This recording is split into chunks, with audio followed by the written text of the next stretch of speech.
And welcome back with Typical Family Earnings. We'll be looking at these in a second. But first of all, to start us off, we have a race going on.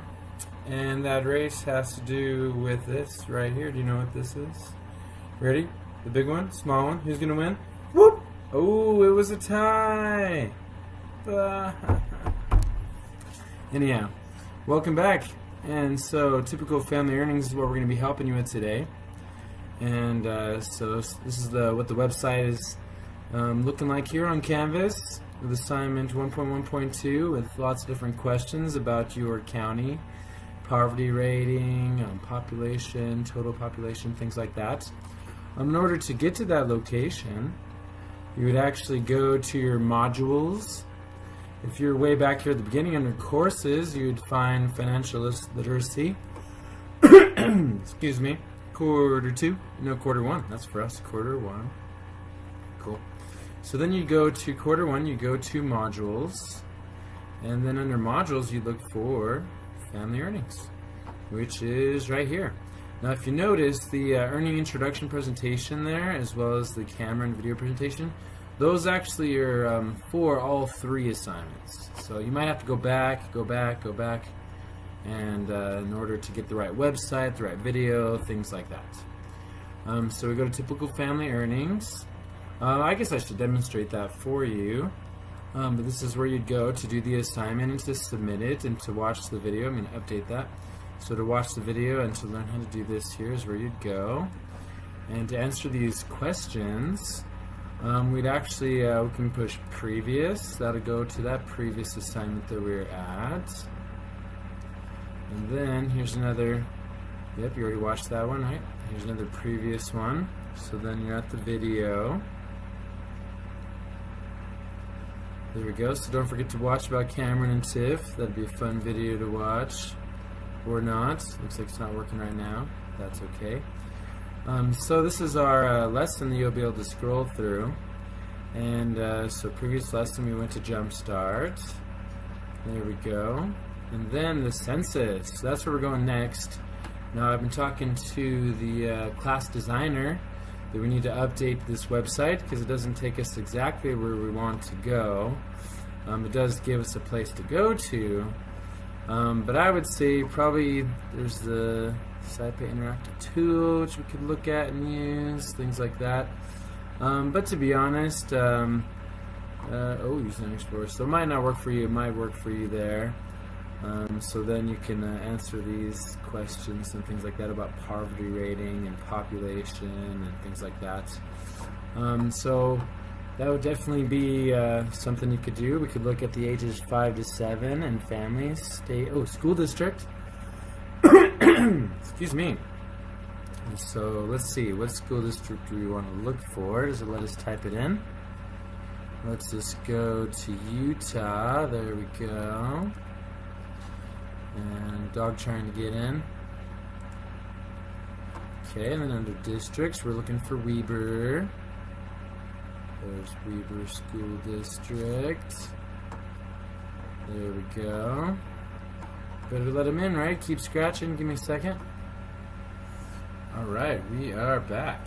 As you can see, he's there trying to pretend to be innocent, but he really wanted to come in and scratched. And he's going to whine for a bit. Okay, so we found Weber School District. So 2016.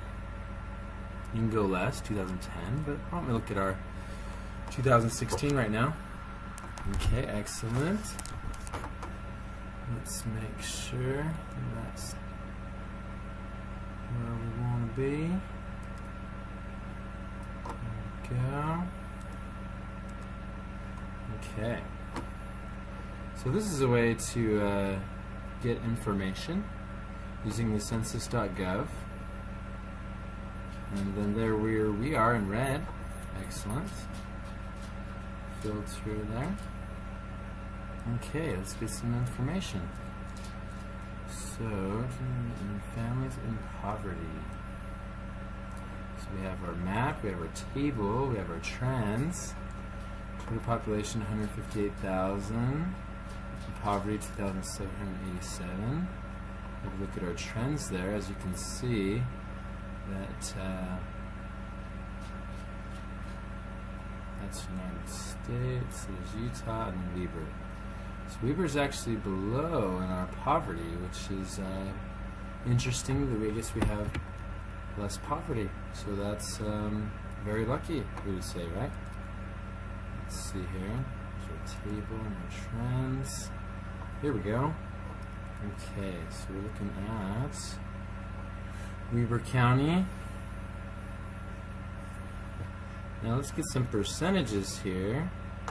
And so another way that you could do this is a good website to look at. You can also just type in Weber school district, because that's where you probably are. If not, you can list your own information there. And when you do that, it just kind of gives us some estimate here. So for Weber County, here's all our answers to help you there on the homework, actually. And so, yeah, so here we go. So if we jump back just to help you out there on this assignment, jump over to grades. No, that's to check your grades, but that's something I haven't really shown you yet, so that's kind of a neat thing to do, that you can check your grades for each assignment and things like that. But we'll go ahead and go back to courses and modules, and specifically, let's get you help here on that homework assignment. So specifically, we're going to take a look at, there we go, so 1.1.2. And so it asks about the population in your, well, first of all, it asks for counties. If you want to put Weber School District, Weber County, here we go. So in which Utah county do you live? So you can go ahead and put Weber. What's the total population estimate in that county? So from looking from here, it says 247,560. Also tells us median household income as well, which is the next question, question 3. So again, that's 59,660 approximately. What is a person's poverty rate as a percentage? So as a percentage, 10.8%. So a little bit higher than that other website was showing. And then how can you find the person's poverty rate as a total instead of a percentage? So what you're going to do is you're actually going to take that 247,560 and times it by 0.108, right? By 10.8%. We got to move the decimal 2 places, so multiply by 0.108. And that'll give you the population as a number, you know, with the percentage there. I mean, you can kind of do it in your head almost, couldn't you? It probably looks like if it's 247,000, so 10%, so take a 0 away, probably be about 24,000. And roundabouts there, so you can go and put in there. Then answer these next questions. If you think all adults should have good job skills, if they aren't the primary provider. So, for example, I'm a teacher at Weber High School, but my wife also works, because what if something happened and I became disabled or lost my job or something? My wife could then step in as a primary provider or earn the money for food and mortgage and rent and things like that. And so that's something I'd definitely list, right? So that they can basically be a backup provider. List one surprise expense your family so we know how this year. Yep, going to list that on today's date. Cool, so pretty straightforward assignment using the census.org website. You can look around it and try different things. And we'll see you for the next assignment, which will be 1.1.3. And which is, wait for it. So 1.1.3 is going to be education and earnings assignment. And so just before we go, I did promise you a certain cool thing. And I think I'll still leave you on the edge, but we'll take a look. I've got 2 of them, 2 battling robots. So tune in next time for 1.1.3, and I'll start off with the battling robots. See you there in a moment. Peace out. Bye for now.